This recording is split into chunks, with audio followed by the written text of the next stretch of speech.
ammas akkuma bara jalqaba qabsoo kana kanneen mootummaa kanarratti qabsoo goona jedhani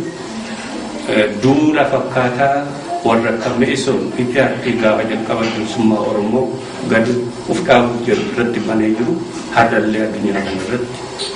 warri mootummaa kana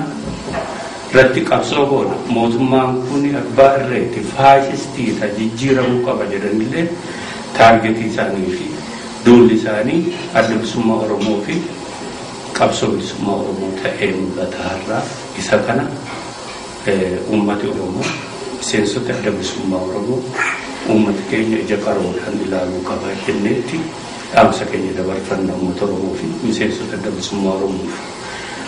Kuni maaliif ta'e yoo jenne hanga har'aa Oromiyaa keessatti qabsoo nafii qabu qabsoo itti fufinsa qabu wareegamaan lafarratti argamsiisaa jiruu fi mootummaa kana sardeeqa jiru adda bilisummaa Oromoo fi uummata Oromooti. Kuni haqa lafa jirudha jechuudha. Isa kana haala mootummaan kutuudhamee fi sardamee jiru kana keessatti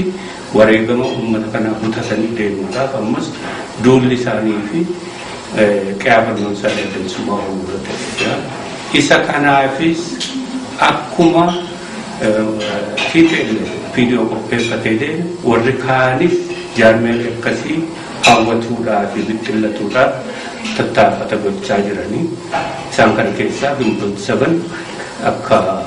fakkeenyatti yeroo ammaa kana keessatti tattaafatanni godhu hiccitii ta'ee mul'ataa jiru nama hundaatiif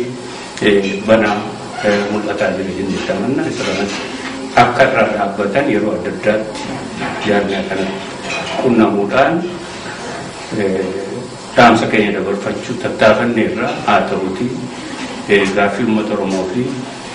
jaarmiyaa adda bilisummaa Oromoo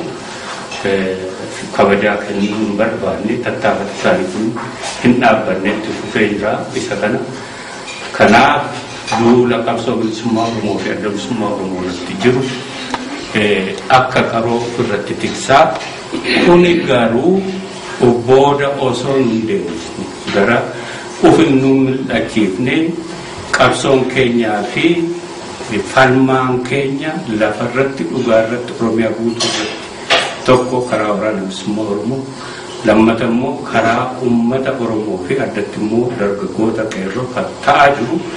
miseensoti keenyaa fi uummati keenya kana tumsuudhaan waliin dhaabbachuudhaan keessaa qooda fudhachuudhaan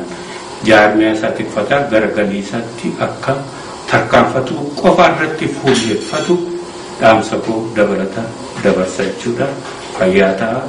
injifannoo uummata Oromoo.